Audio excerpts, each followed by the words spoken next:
प्रणाम और स्वागत है आपका विश्व शांति दर्शन के मंच पर। चैनल के जनक हैं MIT के संस्थापक, वर्ल्ड पीस डोम के क्रिएटर, विश्व शांति के उपासक, विश्वधर्मी प्रोफेसर डॉक्टर विश्वनाथ कराड। आप सुन रहे हैं महाभारत काल की कुछ अनकही और कुछ अनसुनी कहानियां। भीम अर्जुन का पराक्रम, द्रौपदी की है व्यथा, जिसने दी भारत को गीता वो महाभारत कथा। ये महाभारत की कथा, ये महाभारत की कथा।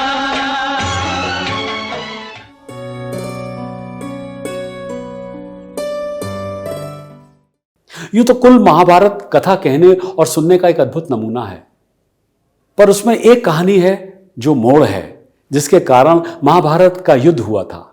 जब दुर्योधन और शकुनी ने युधिष्ठिर को पासे के खेल के लिए आमंत्रित किया था, एक प्रतिद्वंदी के साथ पासा खेलने का निमंत्रण स्वीकार करना, उसके बाद उसके पासे का उपयोग करना, निश्चित रूप से विनाशकाले विपरीत बुद्धि का उदाहरण है।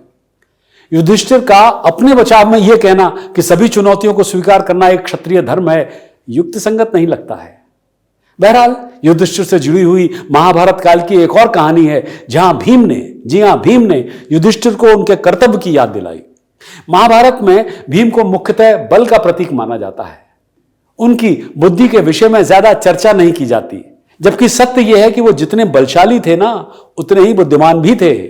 उससे भी अधिक कहा जाए तो वो अत्यंत स्पष्टवादी थे। कदाचित महाभारत में ही कोई ऐसा पात्र है जो उतना स्पष्टवादी हो। वैसे तो उनकी स्पष्टवादिता के कई उदाहरण हैं, लेकिन एक कथा ऐसी भी है जिसके द्वारा उन्हें युधिष्ठिर को उनके कर्तव्य की, उनके दायित्व की उन्होंने याद दिलाई। इससे यह भी सिद्ध होता है कि वे सही चीज के लिए अपने भाइयों को भी नहीं छोड़ते थे। महाभारत का युद्ध समाप्त हो चुका था और युधिष्ठिर सम्राट घोषित किए जा चुके थे, और उनके शासन में हस्तिनापुर की जनता बहुत शांति से जीवन बिता रही थी। उन्होंने ये घोषणा करवा रखी थी कि अगर किसी व्यक्ति को कोई कष्ट है तो वो कभी भी, जी हां, कभी भी, किसी भी वक्त उनसे आके मिल सकता है। भीम युवराज तो थे ही, साथ ही साथ वो गृह मंत्रालय भी संभालते थे। इसका कारण यह था कि वे जनता से सीधे संवाद करने में माहिर थे। एक बार की बात है, एक व्यक्ति सम्राट युधिष्ठिर से मिलने को आया। उसे कुछ समस्या थी जिसका निदान वो अपने राजा से चाहता था। उस समय शाम हो चुकी थी और राज्यसभा का कार्य समाप्त हो गया था, लेकिन फिर भी युधिष्ठिर ने उस व्यक्ति को अपने पास बुलाया। जब वो व्यक्ति वहां आया तो उन्होंने उससे पूछा कि उसे क्या समस्या है। तो उस व्यक्ति ने उन्हें अपनी समस्या बताई और उनसे समाधान की प्रार्थना की। तब युधिष्ठिर ने समय को देखते हुए उससे कल आने को कहा। राजा की आज्ञा को पाकर वो व्यक्ति वापस जाने लगा और तभी भीम हंसने लगे। जी हां, भीम हंसने लगे। भीम को इस प्रकार हंसते देखकर सभी आश्चर्यचकित रह गए।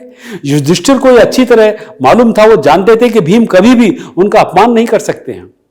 इसी कारण उन्होंने हंसी के पीछे अवश्य ही कोई कारण होगा, यह सोचकर उन्होंने उस व्यक्ति को जाने से रोका और भीम से पूछा, हे अनुज, तुम्हें धर्म और राजनीति के मर्म का ज्ञान है, इसलिए तुम्हारा इस प्रकार असमय हंसना मुझे आश्चर्य में डाल रहा है। अवश्य इसके पीछे कोई कारण है, इसलिए यह बताओ कि तुम इस प्रकार क्यों हंसे। तब भीम ने हाथ जोड़कर कहा, हे महाराज, मैं आज तक आपको एक मनुष्य ही समझता था, किंतु आप तो ईश्वर निकले। मैं इसलिए हंस रहा था कि मैं इतने वर्ष में आपके साथ रहा पर आपको पहचान नहीं पाया। भीम का उत्तर सुनकर युधिष्ठिर आश्चर्य में पड़ गए। उन्होंने उनसे पूछा कि वे ऐसा क्यों समझते हैं कि वे ईश्वर हैं। तब भीम ने सभी के सामने निर्भीक होकर एक कटु सत्य कहा, महाराज, आज आपने इस याचक को यह कहकर लौटा दिया कि कल आना। किसी को यह ज्ञान नहीं हो सकता है कि आने वाले समय में क्या हो सकता है। आपको यह पता है कि आप और हम कल तक जीवित रहेंगे। भविष्य का ऐसा ज्ञान तो केवल ईश्वर के पास ही संभव है। कोई साधारण मनुष्य के पास ऐसा विश्वास नहीं हो सकता है। भीम का ऐसा उत्तर सुनकर सभी अवाक रह गए। युधिष्ठिर को भी अपनी भूल का एहसास हुआ। उन्होंने उसी समय उस याचक को उस समस्या का बुलाकर उसका निदान किया। इस प्रकार भीम ने अपने एक छोटे से व्यंग से युधिष्ठिर को धर्म का, ज्ञान का उपदेश दे दिया। आशा करता हूं कि महाभारत की अनकही अनसुनी कहानी आपको पसंद आई होगी। ऐसी ही कई और अनसुनी और अनकही महाभारत की कहानियां विश्व शांति दर्शन चैनल के प्लेटफॉर्म पर लगातार स्ट्रीम हो रही हैं, वहां उपलब्ध हैं, आप उन्हें देख सकते हैं। चैनल को सब्सक्राइब कीजिए, साझा कीजिए और विश्वास बनाए रखिए विश्व शांति दर्शन में।